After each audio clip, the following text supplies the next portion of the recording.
I doc jazz for on YouTube and Twitter and all the other social networks, and I play the ocarina.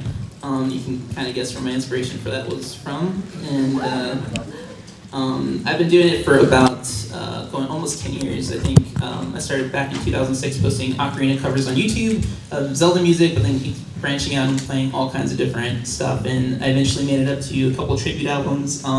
Erick over here was one of the lead arrangers on Zelda Reorchestrated. You might have heard of that. And he invited me to be on their Twilight Symphony album. So I also did Theophany's Times and Majora's Mask album, which was amazing.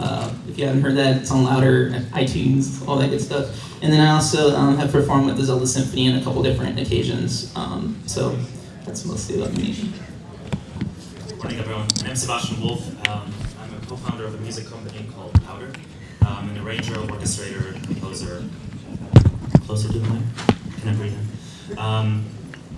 I'm working on a couple of music projects. I'm producing a Final Fantasy VII cover album. I'm producing a Kingdom Hearts cover album. I'm working on undisclosed other cover albums. I love cover songs. I'm going to be talking a lot about sort of how the video game music has influenced me as a cover artist, and how the cool things that can happen through like the derivative nature of reincorporating all the music that we love.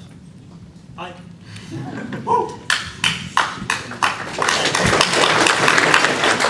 I'm Erick Buckles. I started with video game music working for Zelda Reorchestrated, like Sebastian said. We released Zelda arrangements every week for a while, and then we made Twilight Symphony, which was our 3.5-hour masterpiece for Twilight Princess. From there, I collaborated a little bit with Pokemon Reorchestrated, spawned a radio station for Legend of Zelda called Radio Hyrule. From there, I went on to work with the Legend of Zelda Symphony of the Goddesses and Pokemon Symphonic Evolutions concerts. More recently, we recorded music for Lego Jurassic World, which was released on PS3, PS4, Xbox 360, Xbox One, everything. That was a lot of fun, and currently working on Recore for Xbox One exclusive Microsoft first party title.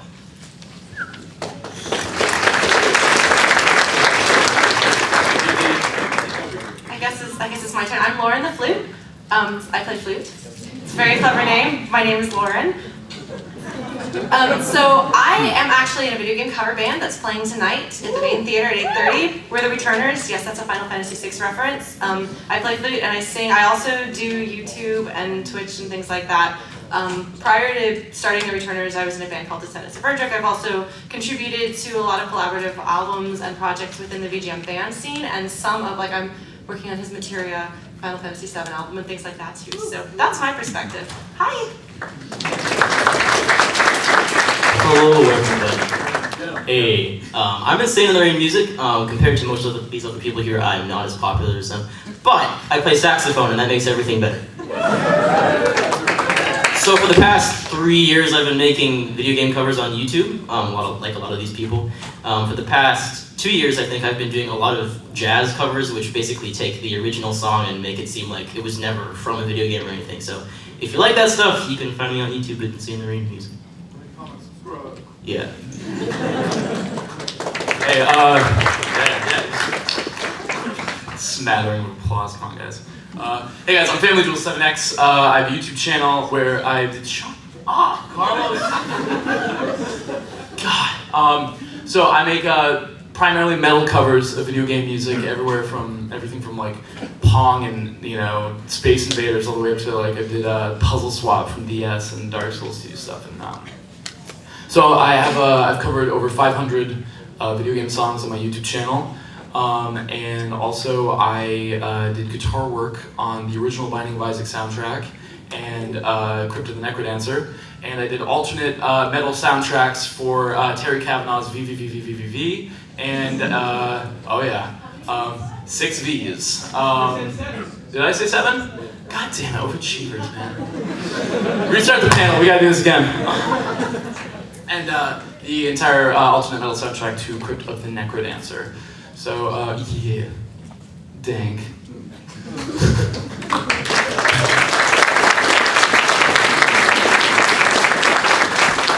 I want to ask a question though, is that cool? It's not on your end of the table. Okay. How many guys here are aspiring video game composers? Hot diggity damn. How many of you guys just want to do something professionally involving video games and music? Just doesn't have to be composing. Cool, cool. How many of you guys are just video game music enthusiasts? Dig that shit. Yeah, awesome. Cool, cool, cool. Well, that's good because you know we really want to you know make a conversation that's going to be engaging to you guys. If we're up here just you know stroking our own egos, I mean that doesn't really do. I got one too. Raise your hand. How many of you learned how to play a musical instrument because of a video game or video game soundtrack? Okay, so quite a few people. Cool. Can I ask a question? How many woodwinds are in the audience? Wow. Nice. How many ocarinas? I gotta know that. Yeah! Is that a woodwind? Yeah. It's actually not wood. It's not a wood. I still love you, David. Awesome. Awesome. So, Cool. So yeah, we're just gonna kind of ask you some questions that we're actually curious about because we're all in like really different areas of music. Some of us focus on remixes, some of us are in the live music scene, some of us are kind of branched off and started doing our own thing because of video game music. So we like to talk about some of our influences and just maybe let you guys get to know us a little bit better too. So who wants to start? I'm going to start. You know, given the title of the panel is the art of video game music, this is for the entire table. What is one song or one soundtrack that has inspired you more than any other piece? Everyone's on the spot. Final Fantasy VI. Why? Obviously, I mean, I named my band for it.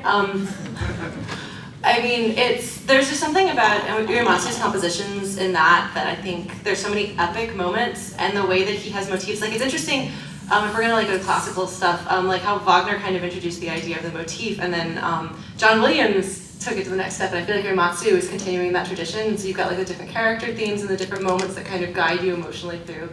So for me, one of the most emotional experiences of my life was hearing the Earthbound Papas perform Dancing Mad live. Woo! I was dressed as Samus, I had an arm cannon. I broke my arm cannon because I was like this the whole time. It was a good time. I would say either, I know it sounds like mainstream or whatever, but Ocarina of Time and Majora's Mask, those two soundtracks really kind of, I know they opened it up, like, I mean, before that, I mean, had pretty standard compositions for the most part. But I mean, Ocarina of Time, that first song with like Navi flying, you know, from the Great Deku Tree, the time signature in that song is 13/8. Who does that? Wait, I'm not done. Ganondorf battle theme, 27/16. Why? Why? How do I know? Because I've tried covering. Tried with keyboards. Erick? Well, I'll tell you, in the Zelda Symphony, we actually had, well, the way we had it, it was alternating between 6/8, 2/4, 6/8, 3/4, or something like that, and that 4-bar time signature would like repeat. So da da da da da da da da da da, like, and it's crazy. We had to change it up a little bit for the orchestra to play it, but for me, I would say one of the most underrated soundtracks would be Kid Icarus Uprising for the 3DS. Yeah, there's a whole composer dream team on it. It's great. Well, probably I would say it's Nintendo's best soundtrack since Mario Galaxy. It's got everything from orchestra, rockestra, electronic stuff, creepy, weird electronic stuff, Spanish guitar. It's all there. It's a great time. If you want to look it up, make sure you find the 3-disc version of it instead of the Club Nintendo cut. So yeah, check that one out. I think for me, I have to say every single Pokemon game that's ever been made. Even Black and White, even though Black and White wasn't that good of a game. I've done, like, Pokemon is the game that I've played ever since I was a kid. I've done an album called Back to Your Little Roots, which is a tribute album to Pokemon Gen 3. I'm planning one for Gen 4. Nobody knows about that yet. But Pokemon is just amazing because of all, like, the different town themes, all the route themes, and it's just such an inspiring soundtrack to listen to. Can I do a shout out to Final Fantasy Mystic Quest, which is the reason why I like metal? It's a terrible game, but the soundtrack, I was like, what is this? What is this sound? It's electric guitar. I grew up in the classical music household, so that was amazing. Does anybody here know that game's soundtrack? It is so good. Like, don't play the game. Get the soundtrack. That's something that's really interesting. Like, ever since I started covering music in video games, I started to really appreciate it. I'm finding myself listening to video game soundtracks more than like outside on like Spotify or like physical copies than in the game itself. I mean, that's definitely been the case for me for games like Super Meat Boy, and stuff where just like the music's just so bumping and cool that like I don't want to like it's like you almost can't even like really like appreciate it if you're sitting there like pulling your hair out trying to get through one level, Like so if you listen to it in your car, you'd be like, oh my god, this is just the coolest stuff, man. Yeah. I'm just saying, it's cool. Yes. Yoshi's Cookie. Just kidding. No, actually, I play the ocarina, guys. No, yeah, Ocarina of Time, Majora's Mask definitely were huge for me. I've always loved melodic music ever since I was a little kid, and Koji Kondo is just an amazing melodic composer, and so like I feel like one of the biggest takeaways from video game music is that you play the game so much that music is just constantly in your brain. And especially if you're a music lover as a child, like it takes you to a whole other world, and you're just immersed in this huge, expansive genre of music. And when I found out that the instrument that I fell in love with through this video game existed, it completely kind of took over my life. And I was already playing instruments before that, which I wanted to ask, what music background does everybody have that kind of started to play into this love of video game music? So like, what was your musical training? I play piano. I sing in the shower for everyone's benefit, and I tried playing the flute. Oh, really? It didn't go well. It made horrible screeching noises in the back. That's normal. Everybody's like that. Well, it was horrifying. It was I'll try again, maybe. I've played piano as much as long as I can remember. Grew up classically trained. And actually I got a late start to the entire video game thing. Played Kingdom Hearts in high school, and that sort of was the launching point, idioms mangled, for playing a couple of covers on YouTube. Sit down at the piano, turn on a little camera, play a couple of Kingdom Hearts tunes, and I have this piano medley up on YouTube. It has, I think, 6 million views. That was a great time. I don't think I've recorded much since, but it was sort of that launching point, like, wow, there's a great audience of people who not only enjoy the video games themselves, but also, hate covers, and they also sit down at the piano or their respective instruments and cover it. And through that, I was able to find, fantastic new friends and an entire community dedicated and really passionate about this art form. So, piano, yes. Piano for me too. When I was probably really little, I only stuck with it for a couple of years because my teachers kept moving away. Hopefully it wasn't because of me, but no, nothing really special. I joined the junior high band and stuff. Just started transcribing music for video games, and the rest is history. So. I'm another classically trained person. My mom's actually a piano teacher, so when I was 5 years old, I started playing piano. I didn't really I kept that up through school, but it wasn't really my passion. I started playing flute, again, classically trained in middle school, and of course, being a flute player who likes Final Fantasy VI, there's a lot of Terra's theme in my house. Illusion of Gaia, related to Will. So yeah, Super Nintendo girl here. But so I had nothing but a classical background. I started singing in college. My mom sings tenor. It turns out I sing soprano. So that was an interesting discovery for my family. But as far as getting into video games and video game music, the first band I joined was a video game cover band, and I didn't know how to be in a band. So I'd be like, what measure are we coming in on? And they'd be like, come in on this riff. And I'm like, what's a riff? So that was an interesting discovery. But I feel like I kind of bridge the classical and band things, sort of. That's me.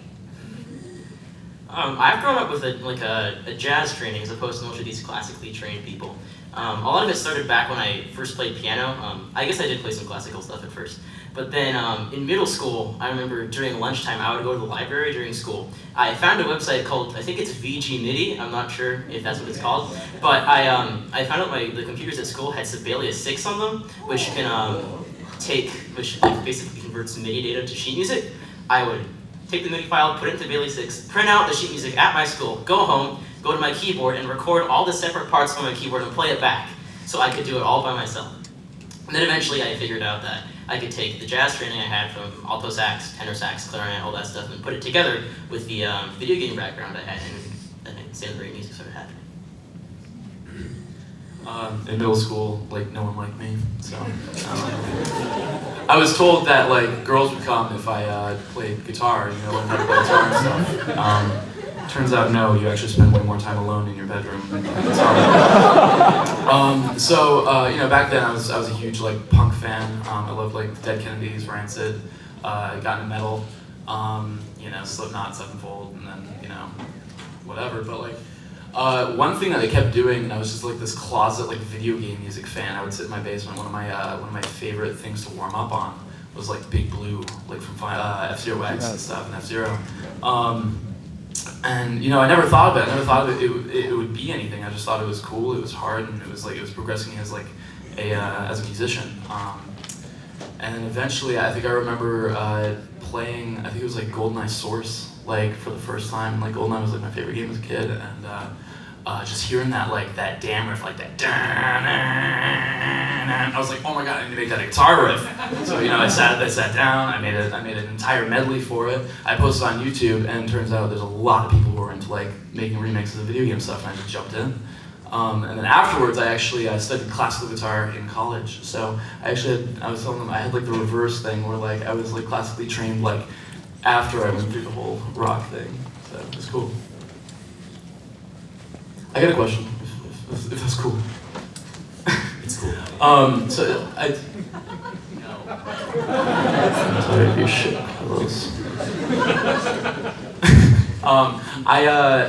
So as I was saying, like, you know, earlier that, you know, when you start doing a lot of work with video game music or just play a lot of video games, you might listen to video game music outside of the game. And my question was, where's another place that you like to listen to video game music, and what soundtrack do you like listening to doing it? Like, I really love listening to F-Zero X while I drive.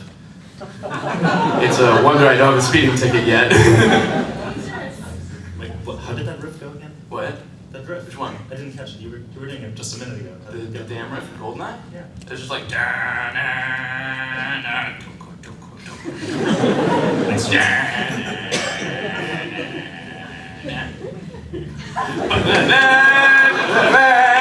what do you want?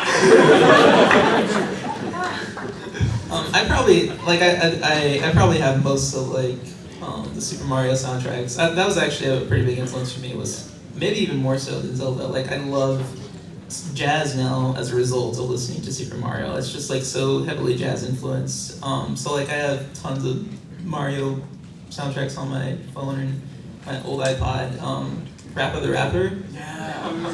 That was my jam, I think, for the longest time. And what else? Final Fantasy 2 actually. I listen to a lot of Final Fantasy stuff. Which ones? Like the classics, like 6, 7, and probably 10 are my favorites. I was gonna say the correct answer for her was 6.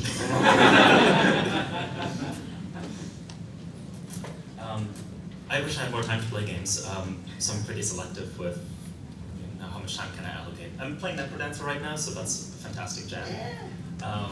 I'm usually pretty selective with like, you know, music I just have going on in the background. I really like coding or just working to music, especially the stuff that just persists. You can't quite pick out the pattern. It just keeps going, keeps you concentrated, because you know that's at the end of the day what video games are for. You know, to keep you going and not notice the melody. Helps when they're really well produced, have fantastic voice leading and melodies and all that stuff they teach at school. But what I'm listening to right now, Journey, I just have as like ambient music in the background. It's fantastic. Austin Tori did a great job with it. That's it. Yeah. Yeah, I just kind of cycle through a lot of stuff that's up hip and current at the moment. Lots of film music as well. Just kind of whenever I'm cooking, just not really not using my ears for anything else, I'll probably just throw on a soundtrack of some sort.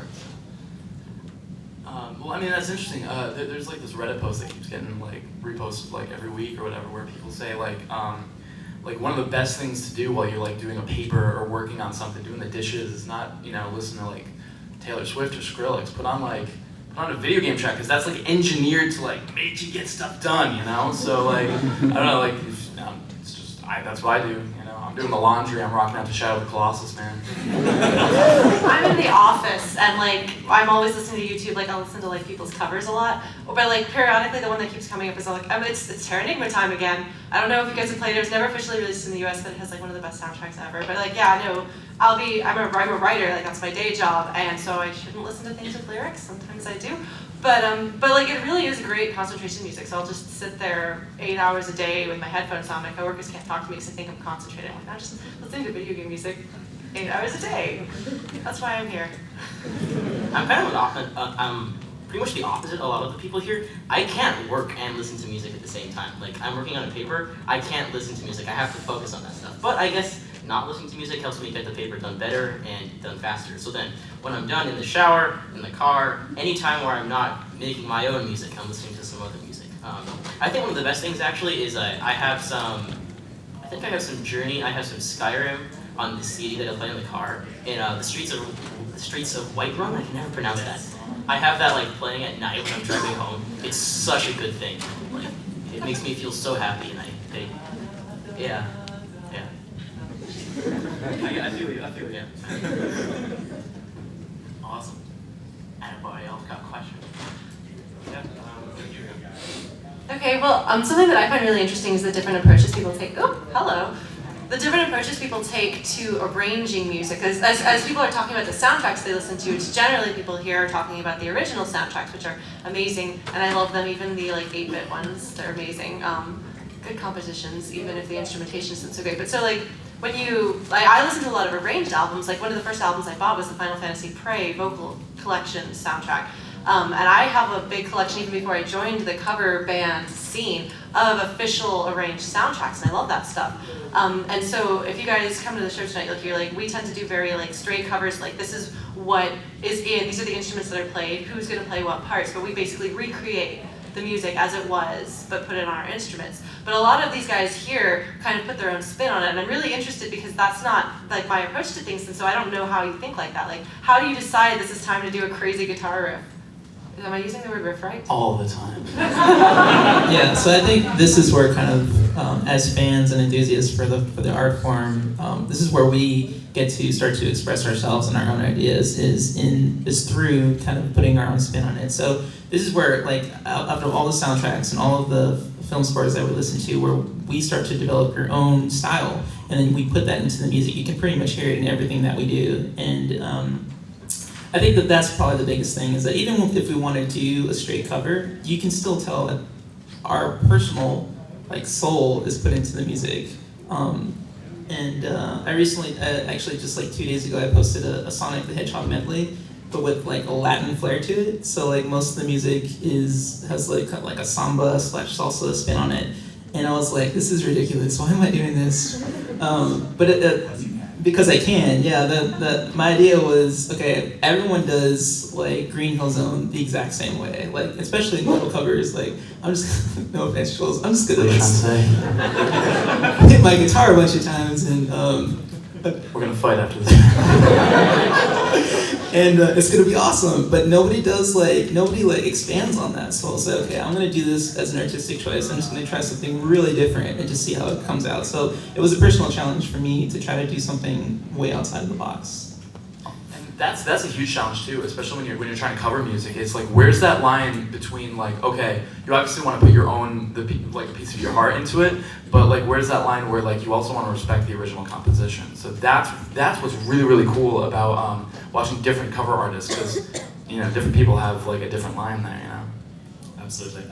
There's a fantastic new artist that I discovered a couple of weeks ago. It goes by Dave Yarchift. He makes mariachi covers of video game music. Now, if you have not seen it, go on YouTube in 20 minutes or 30 minutes though, and just look up Dave Yarchift, because if you like mariachi music or video game music or both, this will just be an amazing, nostalgic, beautiful, envisioning experience or something. For myself, like you said, Jules, it's really about finding that line between, how close do you stay to the original material and how much of a spin do you add on it. So one of the projects I'm working on for Project Estadi, our Kingdom Hearts cover band group, I'm taking an approach for I'm studying a lot of Verdi and Wagner right now, so I'm trying to make this huge bombastic sound, but apply it to like Rox's theme or Sora's theme or something from a video game. How is it going to work? I don't know yet. I'll let you know. So one thing I believe that extends to all areas of art is that your own personal artistry is the sum of your influences. So if you listen to a lot of film scores or classical music, you're going to have a lot of that in your arranging, just inherently.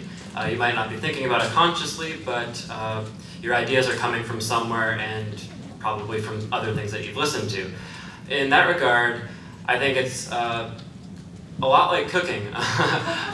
If you consider your past references that you've listened to, think of them as spices that you can throw into your dish that you're making. Yeah, like you can sprinkle a little John Williams, maybe a little Koji Kondo, and you get a whole different recipe that sounds totally different. And I think that's how art evolves and builds off of other art.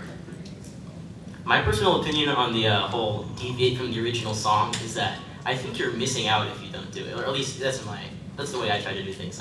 Like I said earlier, my goal is to make it sound like you would have never guessed that it's from a game before. And I think if you listen to any of my songs, you can definitely hear the original, but I try to keep the spirit of the original while deviating from it quite a bit. Not to the extent that that it sounds bad or it sounds like a completely new song. Just it definitely has my own style with it, with what Erick said. I listen to a lot of modern jazz, not like the aleatoric improvisation that's, oh, this is music stuff. I listen to a lot of funk and almost you could call it progressive jazz. It's like the equivalent of progressive metal, but I try to incorporate a lot of that into the stuff that I do, and I'm constantly trying out new things with layering instruments, putting in unconventional instruments that somehow sound good when you layer them with things, and just, I think, in summing all that up, I think that deviating from the original is what makes cover artists really unique in their own way. One of my formulaic approaches is that I will start a cover or an arrangement with pretty much the straight up arrangement. I won't make too many changes. But then after that, I figure, okay, so these people are interested. Maybe I'll start adding a little flavor to it and stuff. I just want to say that we kind of hit the halfway point. Yeah, so if anybody has any questions, let's open it up to questions. Lining up right now. Yeah, go ahead and step up, please. Yeah, formal line. There's a microphone right here. I'm sorry. You can just kind of. Yeah. Why don't you guys line up if you got questions right up here? Yeah. Do it. What's up, man? I was curious for a more new song. Have you guys heard the Bilgewater theme for League of Legends at all? I think that song is incredibly awesome, and it's so much fun to play League of Legends with that game. I have especially if you're kicking ass, So it's if you guys haven't heard it, that is one of the best, more new video game songs, and I highly recommend it. It takes a while. First, I was like, what is this? And didn't see what it fit with League of Legends. But then after a while, it just clicks, and that is an awesome song. Do you guys play League of Legends? Or am I the only one? I played it 2 times in the past 2 weeks. I'm terrible at it, but I think it's still fun. I've heard it and I thought it was okay. I'm not really a big fan of the texture that they did, and I thought it was a really big change from the standard sort of. Yeah, but once you start, the way they use all the different instruments together, and then that is a brilliant song. I was just wondering if you guys had heard it. I'm gonna shoot that question back at you. If you were to reimagine that song, how could you hear it be really effective in a different manner for the rest of the team? Jazz water. I don't know. I think it really works for a high-paced, intense action game because of the way they do it and stuff. So I think, I would say definitely put it in it because it isn't. It's hard to say. It's kind of like it's hard to describe exactly what kind of, and that's why it's a good song because it's really difficult to describe what genre it fits in. And What was the title again? It's the Bilgewater theme for I think it's a part of their story. It's a song that fits. Highly recommended it. One of the best songs of modern like a brand new game. Appreciate it, thanks. Hey, so a lot of the questions you guys have been fielding, it's very like, what inspired me? What do I love listening to? I'm interested in what is particularly like an example of something that's really ear grating, some kind of video game music you just loathe, and why doesn't it work?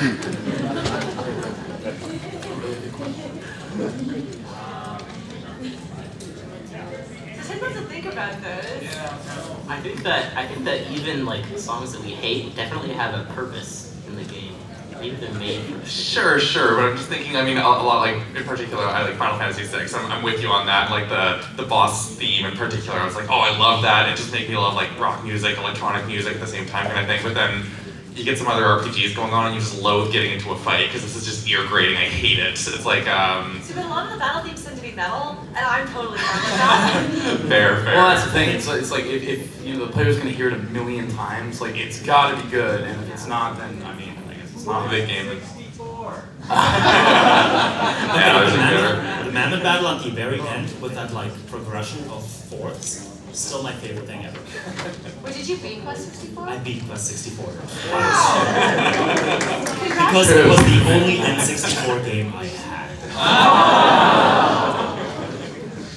Good times. I mean, I would say there's like overplayed songs. Like, I've heard people say they have to hear Wiley 2 one more time. Can you play Song of Storms for me, please? In terms of that question, I think there's two ways to make video game music very ear-breaking. That is, you have, you know, 4 bars that loop all over and over and over again, especially like on a level that you're grinding, and it's just like, I need to mute everything. I can't deal with anything anymore. The other one is sort of the opposite. It's completely unmemorable. Like for example, like the video game where it wouldn't be appropriate to have like ambient music, and it's just non-existent. It is unmemorable. It is, you immediately forget the game after you play it because, like for example, I remember video games by the texture, the soundtrack, the genre, even much more than the gameplay, for example. So for me, having just a like bland soundtrack will just ruin the game for me. Cool. I dig it. Thanks. Okay, hi. So first of all, I'm going to be the loser to be thanking you guys for doing everything you do and becoming such an inspiration to all of us. Anyways, my question is, I know that a lot of you have moved on to do professional work. I'm an aspiring composer myself, so I was wondering, where do you, because I still love doing video game covers even though I want to do original compositions, so where do you guys sort of find the balance between passion projects and video game covers and doing this professional work and original stuff on the side, or if that's what you actually do, where do you find the balance? You don't. No, it's honestly, like, I've had a really hard time of trying to allocate time in my schedule to actually go back and play games. I mean, I wake up in the morning, I jump on Cubase, and I'm ruining this PA system, and I work as hard as I can because I love video game music. I love working on video game music to the point where it's 4 in the morning, and I'm like exhausted. I really wanted to go play a game, but like, you know, some days you just gotta say like, you know what? Let's play some video games, you know? Yeah, I was gonna say that I actually came out with an original album, which is kind of a tribute to Nintendo, called the Leave Luck to Heaven. For those of you guys who knows what that means. But it had no video game music on it whatsoever. The only connection was probably the ocarina, so that's one of the reasons that I think I've been the most successful is because people attribute Zelda to the ocarina, and then after they come to my music, then they start venturing off and saying, okay, what else does this guy do? And so I think the biggest thing for me was doing that in all my original music, is how can I take those influences from what I've listened to for years on video game soundtracks and start incorporating these little instances where I notice something Koji Kondo does or Uematsu does into these new compositions. So it still feels like I'm working on that music, but it's completely fresh as well. I was fortunate enough to have kind of a gradual transition from video game music into professional work because of the symphony concerts that I got to help prepare with. So the Zelda Symphony and Pokemon Symphony, those relationships led me to working on original music like Lego Jurassic World and now Recore. I'd say if you're looking to try to make that transition on your own or with whatever group you're working with, I'd just jump right into writing music, networking with people who will be interested in working with you. Did I misinterpret that question? So you're wondering like how to kind of like transcend like from a point of like being a fan to making covers, or from covers to being a composer? It's the same thing. Same thing? A little bit of both, yeah. I would suggest two things. The first one being come to conventions, just like you're doing, and don't make like, it's really easy to get into like this mindset of like, I'm gonna go and I'm gonna make connections. I'm gonna go and I'm gonna like make business, gonna make friends, dude. Like, you know, start talking to people. Start, you know, like we're not friends, Carlos. Anyone? Yeah. I love you, Carlos. I've known him forever, so yeah. So and definitely do that. And also, if you ever get involved with another group, try to avoid sleeping with anybody's sister. Next question. Thank you very much. What's up, man?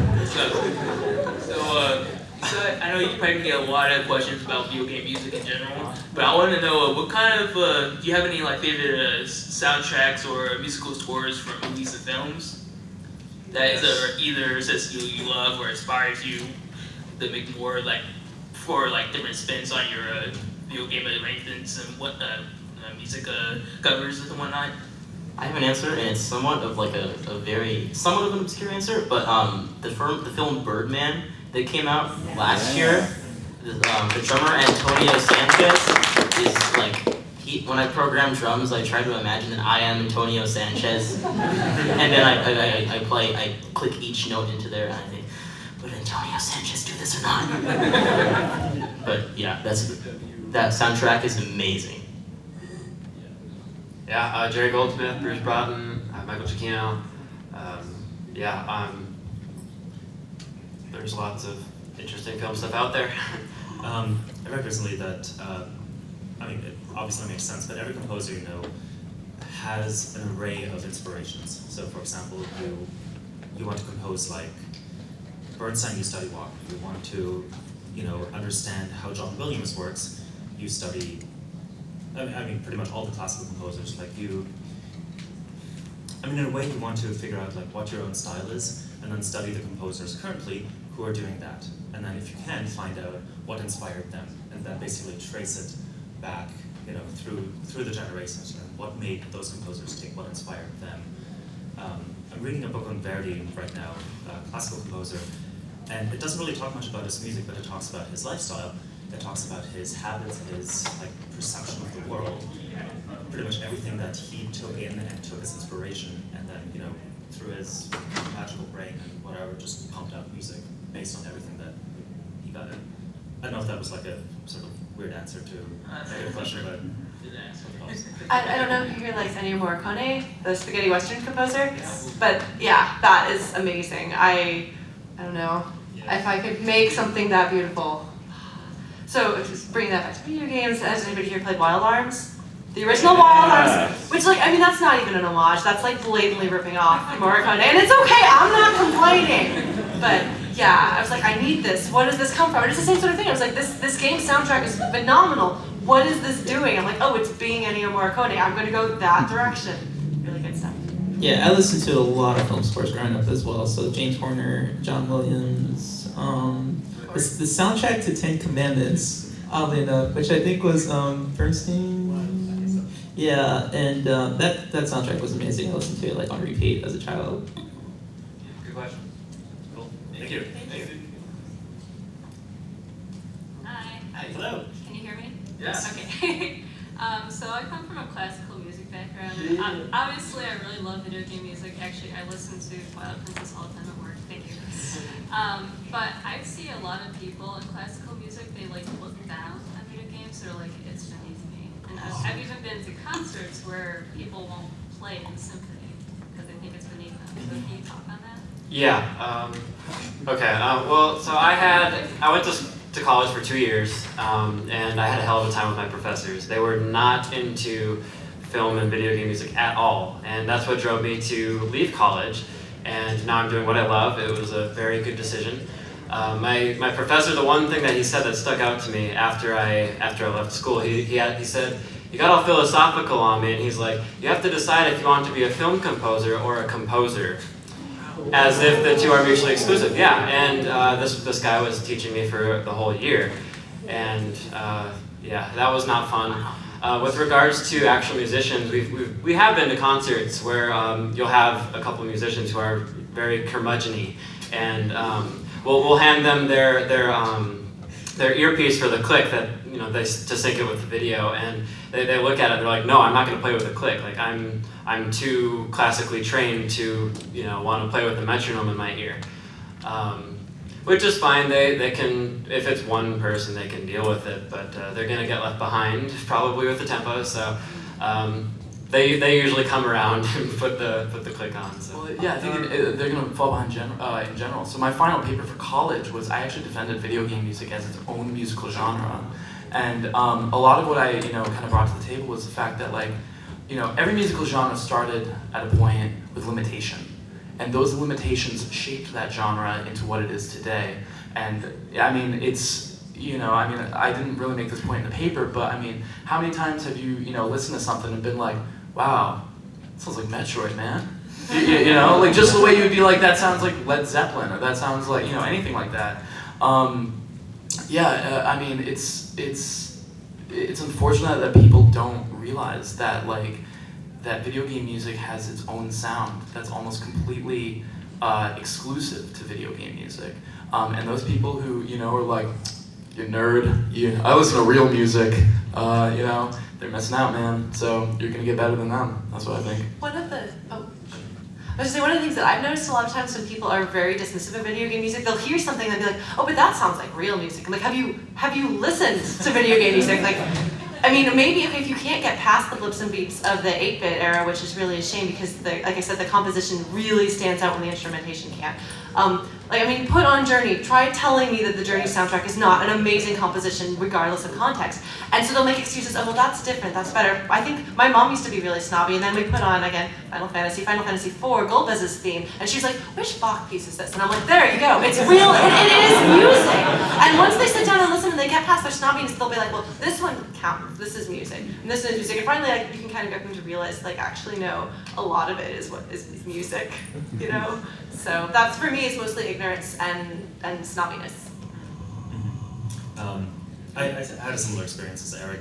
So for my jury piece, I was a pianist, and my jury piece for my halfway point in my curriculum, I picked a song from Bioshock by Gary Scheinman. It's the Cohen Scherzo. It's a beautiful 12-page, Scriabin-inspired contortion for both of your hands and face. It's beautiful. And I played it, and the jury was basically, what is this? We had this beautiful Russian lady, incredibly talented, very sort of strong with her opinions, and she was like, what is this? I was like, well, it's from a contemporary composer, it's very scrabble. What is this? It's from a video game. Do not ever play this here again. Next. No, but then, it's about surrounding yourself with kind of people who will appreciate the art form, appreciate the talent that, obviously has come from, 30, 40 years of, composing for video games experience, and learn and surround yourself with that kind of talent, rather than, those who might, have no dismissive attitude towards the art form. And I know we're kind of getting low on time, but I do want to say that video game music is making a lot of headway. MagFest is helping out a lot. Anyone MagFesters in here? Woo! Yeah, if you're Change that. Everyone, go to MagFest. Go to MagFest. And then, Magfest.org. It's a yearly music and video game festival in Washington D.C. It's a blast. Yeah, and I was also going to say the online communities as well, like YouTube. It's a huge online community of YouTube musicians who do strictly video game music, and also like OC Remix. And you guys, listen to OC Remix stuff. Okay, awesome. Yeah, so it's definitely growing as well. Thank you. I just wanted to thank you again for all of your beautiful contributions to our culture, and this is a question for anybody who's worked on a team. How was it like when you first started working on a team, dealing with maybe clashing personalities, issues otherwise, and how is it really fun? It's all about open and honest communication all the time. Yeah, well, working with a band, that's mostly what I do, and it is really, a lot of it has to do with making sure everyone's happy. I'm band leader, I started the band, And like for Wolff, to me, we'd be playing a lot of RPGs, and we do play for a number of RPG soundtracks, but you gotta make sure that everybody feels listened to and feels heard. Like maybe we're not gonna do the thing you wanna do now, but we'll do that next. And I think like that, making sure everybody feels included, and like I ask people, like, how are you doing? How are you feeling? What would you like to do? What do you think the band should do? Because I've seen bands have a lot of problems where somebody is like going off this way and everybody else wants to go that way, or there's like personality clashes, like you said, which is like sometimes you just can't make it work. And if it's something like, for me, the band has always been fun instead of professional. And so if it gets to the point where like you're like, this is just not worth it, you can walk away from it. And sometimes that's all you can do, because you can wind up where people's personal conflicts are kind of sabotaging the creative process. So it's something to be careful of. Like, don't put yourself in that position if you can help it. Yes, good answer. Thank you. Thank you. Hello. Hi guys. I'm a real big fan of you, especially Eric. I like some things. What is your question, sir? Hi Josh. Okay, hey guys. So Eric asked me to ask this question, but David, you're gonna have a little limitation on it. So, if you guys could recompose or rewrite, whatever, any game soundtrack at all, past, present, or future, what would it be? David, your limitation is you can only use an ocarina.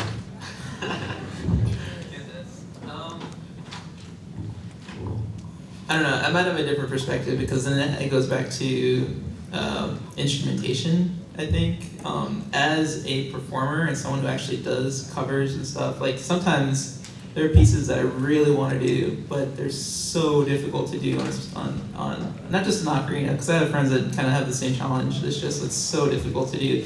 But at the same time, I really appreciate that challenge. So if it's incredibly hard, like I want to try to do it anyway and just see what I can get out of it.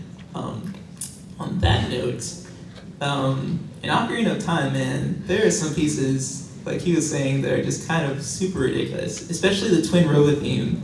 There's just like... I think it's if you could recompose the entire soundtrack using only an ocarina.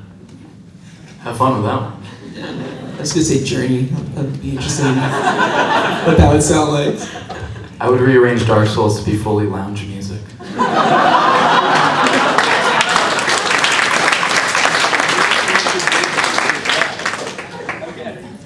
There's a game that's called Gimmick! Exclamation point. Oh my god! The exclamation point is important. Did you know the Gimmick cover band? They're named after Gimmick. Yeah, they're some of my friends. Okay. Well, anyway, that game is like virtually unheard of, but the composer, I think it's Masashi Kageyama, is like my favorite game composer ever, and his stuff is just like, if you think of like the best tracks from Mega Man 2, the best tracks from like Castlevania, his stuff is like that style, but like 3 times better. It's a shame that like the game wasn't that popular, but if I could redo that soundtrack with like an up-to-date jazz instrumentation, I would totally do it. It's so great. Thank you. Am I allowed to say a targeted question to Jules? Absolutely not. No. No? Go for it. Yes. Oh, okay. How was it working on covering the Crypt of the Necro Dancer soundtrack? Danny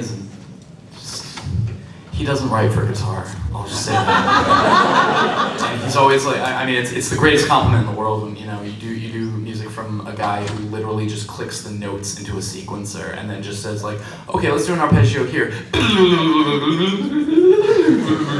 And I'm just like, with a fretboard, like, no, the entire Necrodancer team is some of the nicest dudes in the entire world. I got to meet them. I got to, really get to know them. Working on, I'm a huge fan of working on indie titles. Like, if I had the choice, I would exclusively for the rest of my life write music for indie games and stuff like that. I don't know, simply because the teams are so small, there's so much personality and there's so much passion in the games, like almost always. The way that it worked out that I worked on the game was I just sent Danny a message. I was like, hey man, I love the Necrodancer soundtrack. I did a metal cover of the first 3 tracks. Let me know what you think. And then the next thing I know, he's talking to the developer. He's like, we want you to do this for all the songs. And I was like, whoa, okay. So, it's great. The indie scene's awesome. Okay. Thanks, man. How do you get your hair like that blue? That's cool. Thank you. I'll take it. What's up? Hi. I'm curious if there's a song from a video game that you love and you've tried to cover it, but you just feel like it's too perfect the way it is. Dragon Roost Island. Oh my god. I've been waiting, ever since I started YouTube, I wanted to do a cover of that. I mean, I did a little bit in this medley I did for Jules, but I have never done a full-fledged cover of it, and I'm still waiting for the day where I think I'm good enough to at least attempt to do it, but that's a long ways away. The #1 request we had from Zelda Reorchestrated was Ballad of the Windfish, and we wanted to do it, but we wanted to do it right, and the opportunity just kept getting pushed back, so we never got around to it. We wanted, yeah. It's actually one of the first YouTube covers I did, so you can just half-ass it instead. I think mine is Tristram from Diablo. Yes. Apotheosis from Journey, the very ending song. It's like 12 minutes long, it's gorgeous, and just the instrumentation. Any kind of solo piano performance just wouldn't do it justice. Someday I want the whole band to do Dancing Mad. Yes. That would work. Oh, we have a keyboardist. Okay. She just found out of the opera, so I think she can handle it. What's up, man? Not much. Just a quick production question, but have you guys noticed any sort of difficulty with producing content that's viewed on devices with subpar listening? Because not everybody listens on full studio audiophile gear. You get a lot of phones and laptops and stuff. You gotta mix with that in mind. You gotta a big one of the best advice that I ever got was when you're done mixing, you got it kind of close to where you want it to sound. Mix in mono. A lot of people are listening onto a laptop or an iPhone or whatever, and it's got to sound good that way. I mean, that's one of the most important things about ADing. Once it sounds good on your stereo monitors, you've referenced it against your favorite tracks and stuff. Listen to it in your car, on your phone. I mean, you got to do it. Listen to it on everything you can get your hands on. Alright, Thank you. You're welcome. Have you ever considered doing covers for games that aren't very well known, like Toho? Crystallis. What's up, David? Crystallis from the NES. That is like, has anybody ever played that before? It's like super old school. That's actually my favorite soundtrack ever, and it's way underappreciated. Not a lot of people know it today, but if you go on YouTube and type in Crystallis for NES, it's fantastic. My two favorite soundtracks are Jet Force Gemini for the Nintendo 64, and thank you, and Summoner for the PlayStation. The original Summoner for PS1 had some most amazing music, and I did a cover. Like, I do the covers, man. I try not to think about so much of like how many people are gonna watch this as much as like how much am I gonna enjoy making this cover. And dude, my Summoner covers got like probably my least amount of views. I don't care. Any Okami fans? Yeah, okay. I considered doing a project for that for a while. It didn't get through any approval process. I was trying to contact Capcom with it. But yeah, Okami turns 10 in April, so it's kind of crazy. We did a cover from Phantasy Star 1 for the Sega Master System, which is one of those things that a lot of people don't know that the Master System existed, but those who do, like, the whole thing is to do the music that you love and to connect with the people who love it. So like, if one person in the audience is losing it because of how excited they are about it, like, I'm satisfied. Like, I'm like, you and me, we're friends. Okay, so we're actually about out of time. Are there any last minute just lightning questions? Really? People afraid of the spotlight, just want to throw it out there? Anybody? From where you're sitting? What's up? What programs do you guys write? What program? Cubase. Reaper. Digital Performer and Sibelius. If you're really cheap, you can use MuseScore. If you like to program MIDIs, it's free. I use it too. I like Sibelius. I use Finale. It works. Someone likes to pay for his music. Hey. Alright, one more. Anybody? Way in the back, yes. Favorite Parappa song? Oh, dude, the car ride one. Yes! I love that song so much. Thank you. Alright, plug your... We get 2 minutes. Plug your music really quickly. Plug the music? Okay, YouTube, Family Jewel 7X. I probably covered something that you've played at one point, because I've done a lot. Crypto and Necrodancer Metal soundtrack, VVV soundtrack, and 15, wow, dude. Carlos. YouTube.com/user/InsaneInTheRainMusic. You don't need that user, dude. It's just slash. Really? Yes, you do. Sometimes you do. I think change stuff. You can do the C. If you like jazz and if you don't like jazz, you can check out my channel.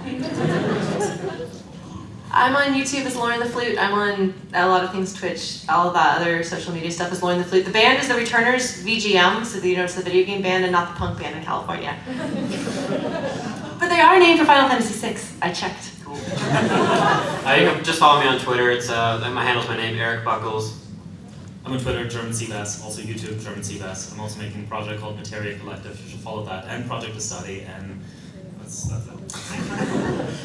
Yeah, actually, just really quickly on that. So for the Final Fantasy VII album, tons of video game cover artists are going to be part of that. Do you know how many artists are on it now? There's about 187 artists contributing music arrangements. So definitely check that out. Everyone's still finishing up their music right now, but it's going to be fantastic. You can find me everywhere, Doc Jazz 4, DOC Jazz, and the number 4. And check out my YouTube, please. I'm just getting back into the YouTube scene. So thank you guys so much for coming. Are we going to be out in the hallway? We'll go mingle for a few minutes. But you guys are amazing. Thank you so much. Thank you.